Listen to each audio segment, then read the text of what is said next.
My favorite way to build out an FAQ section on a SharePoint homepage. My name's Dougie Wood and I am a Microsoft MVP. I've been building out solutions just like this for customers all over the world for the past 20 years. So if you would like some professional help with SharePoint, there's a link in the description below to contact me. FAQs are really important to have as part of your intranet. There's loads of different ways of achieving this. I'm going to show you one way, which is using sections on a page, which is on our kind of construction homepage. However, you could do this in loads of different ways, but it's really important to have your kind of FAQs and your knowledge stored in SharePoint, because going forward, you're going to have AI like Copilot or Copilot Studio that is able to access this type of information and surface it when your employees are asking questions. So it's really useful to start documenting this and getting it into SharePoint in whatever way that suits you. It could be documents, it could be a list, or it could be the way I'm going to show you now. But definitely start getting that into your SharePoint intranets. So the way I'm going to achieve this is actually by using collapsible sections on our intranet homepage. So I'm actually just going to put my page into edit mode. I might just need to, whoops. It's just taking a minute there. There we go. So now I'm going to add in some sections. So I can click on add new section. And the way I'm kind of visualizing this is it's going to be probably going to be like a 1/3 left type of section, where I'm thinking we might have a little image on the left-hand side, or it might even be who it's kind of answered from. So I've seen this before where it might be a bit of an image which summarizes what the question is, or it might be almost like an answer from a head of department. Again, sometimes, especially like in the construction industry, like seniority holds a lot of kind of weight. So if it was a question about like how do I submit expenses, maybe it was the head of finance that looks like they're answering that question, it holds a bit of kind of weight to that kind of answer. So let's say 1/3 left. And what we're going to do is we're going to edit this. So we want to make this section collapsible, which gives us a little bit of a section name. Now, the first sort of FAQ, I say, is going to be, how do I submit expense requests? So I'm just going to paste that in here. And I quite like having like a little bit of an emoji or something like that here. Sometimes just makes it sort of stand out a little bit more. But rather than it being at the kind of front, I'm thinking maybe let's just put it at the end. So that's basically going to be our kind of title, so to speak. And then what I'm going to do is add in an image web part on here. So we're going to use the image web part. And say I quite like having pictures of people who are kind of answering those questions. So it's kind of obvious that they've got the answer right, sort of thing. It's almost putting someone's name against it. So let's say, for example, we'll put in this person, and maybe then we'll reference that person in here. So we'll put in some text next to this and put it in speech bubbles, like so. And maybe then we'll put something like CFO Dave Smith, CFO. So it's obviously come from him. Maybe we could also include like a button. So you might have a system already where people can, let's say, book leave, but sorry, submit expenses.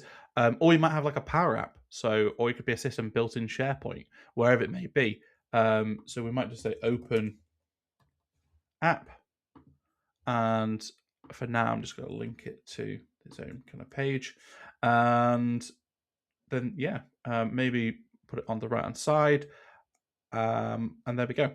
So now if I click on, in fact, actually, let's just make this section collapsible. Oh, sorry. I mean, I want it to be collapsible, but I want it to be collapsed by default. Then I click on republish. Let's have a little look at what this looks like. So now we've got a little section down here where we've got, say, how do I submit expenses? And people can kind of open that up and see the full details, see that it's come from CFO. And maybe I want to put that name drop down a little bit further.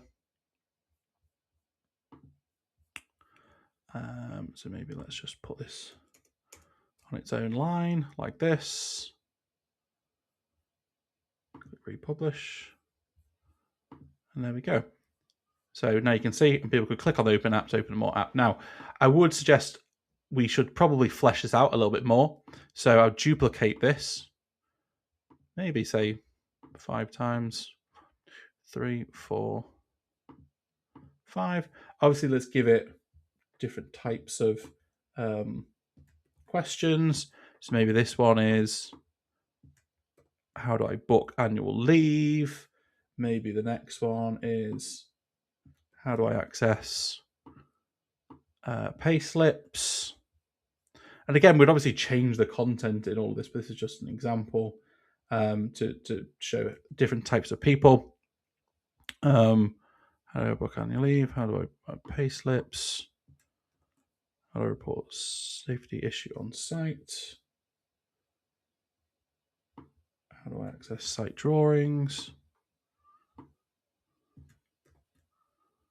Let's maybe put another one. How do I request materials and equipment? Again, answering all of these types of questions is going to be so useful when it comes around to actually having AI like Copilot answering questions for employees. So that's probably enough for now. 1, 2, 3, 4, 5, 6, 7. Yeah, that'll be fine. I say maybe just change this around a little bit. So let's just say, how do I book annual leave? I did have some notes for this. Hang on.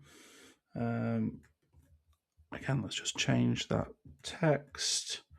We put in speech bubbles.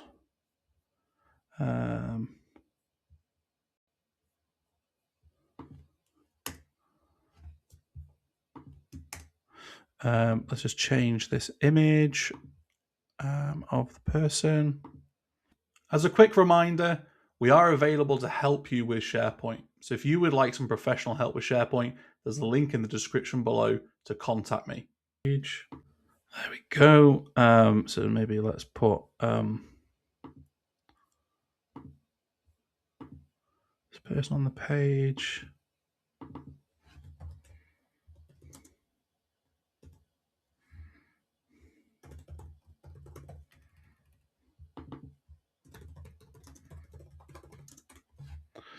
There we go. And then click on republish. So there we go. We've then got, so how do I submit expenses? How do I submit annual leave? And you kind of see we've got these kind of answers coming from our kind of senior leaders. So obviously they're going to be trusted answers. Now, this isn't really standing out very well at the moment on our page. So what I would suggest is that actually you change the kind of colors. So if I just go into the design, and I probably should have done this before I copied and duplicated all of them. But let's say, for example, if I was to make this a darker color, you could even interchange the colors if you wanted to. So maybe like on this one, make this one slightly lighter, maybe make this one, this probably is going to look awful, to be honest. So maybe let's maybe just let's maybe make them all dark for now. But the idea being is then it can kind of stand out a little bit more, so that people can kind of see that this is a different section of the page and can see that they can expand it. It also might be a good idea to have the first one expanded out, just so people know that it is something that is clickable, and they can open it up. So you can see this top one's now opened up. So as they kind of scroll down this page, that one's already opened, but it kind of encouraged them to maybe click through and open up these other ones as well, just to get answers to that as well. But again, it's totally up to you. You don't have to have them expanded. They could all just be collapsed. So let's take a little look at what that looks like by default. So then we get further down the page, you got to your FAQ sections, and then again, people can just click to open up that content to see what actually is contained within them as a nice little kind of carousel. So nice and easy, quite simple. There is loads of ways that you could do FAQs. So I'm not saying this is there is no right or wrong way. It's just a nice way of kind of displaying them. But definitely, I'd get your FAQs on a page so it's easier for your users. But also in the future, when you're starting to use AI, it's going to make sort of the answers that AI has got much richer and much more valuable to your. If you enjoyed this video, click the video on screen now, as I think you'll find it really helpful. If you have any questions at all, use the comments feed below, and please do subscribe for more SharePoint content.